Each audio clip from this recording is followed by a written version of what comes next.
Welcome to JoferJeff. I'm Jeff, and if you're like me, you love the 80s, especially 80s slasher movies.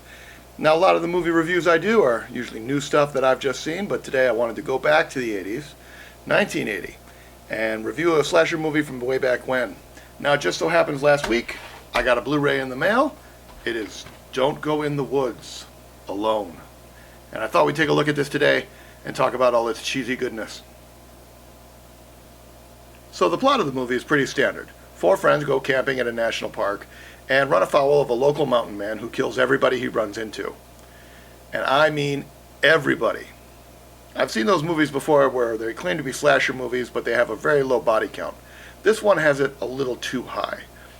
This mountain man is killing everybody and anybody he runs into, which is part of the problem with the movie. As the film opens, a woman is running away from an unseen killer. She's killed. A bird watcher happens to witness it. He's killed. It goes on from there, and you'll just see this mountain man running into people randomly and killing them. It spends very little time on the four friends who are going camping. This movie fooled me. Now, I had seen this movie quite a few years ago.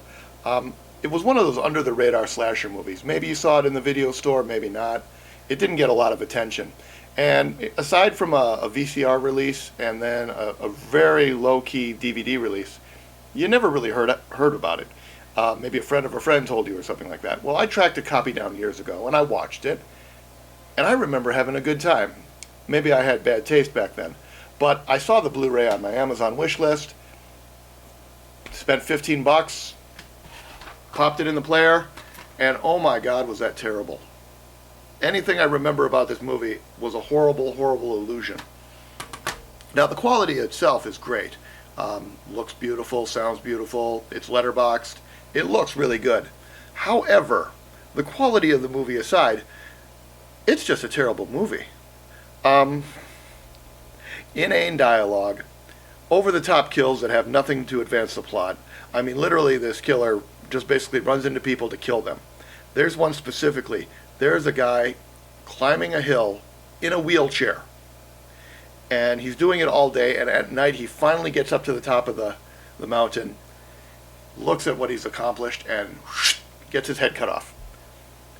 That's the only reason that guy is there. Now, I have to admit, I laughed my ass off when he died.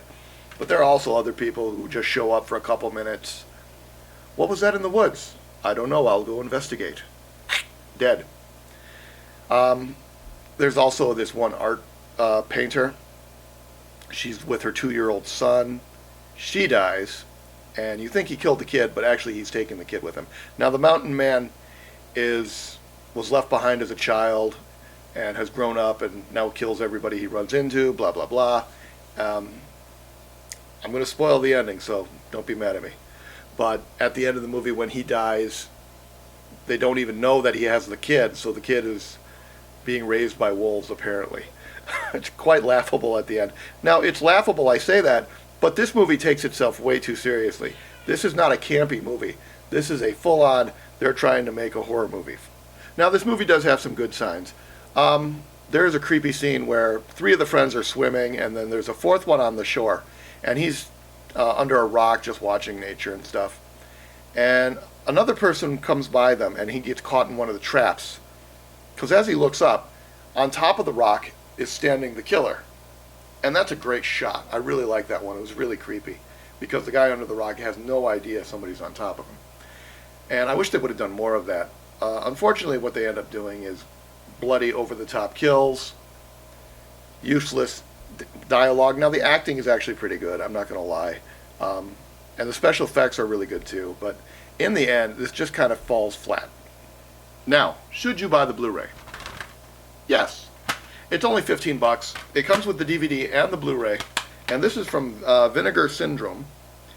And like I said, they do a good job of it. I know the DVD earlier was letterboxed, and this is also letterboxed. I'm not sure. It's at 185:1, which is a pretty good ratio.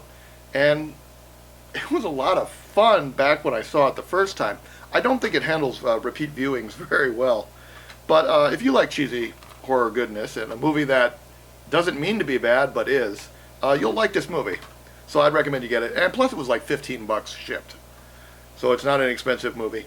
So that's what I'd recommend. Let me know what you think in the comments below, and thanks for watching, and let's have some more 80s goodness.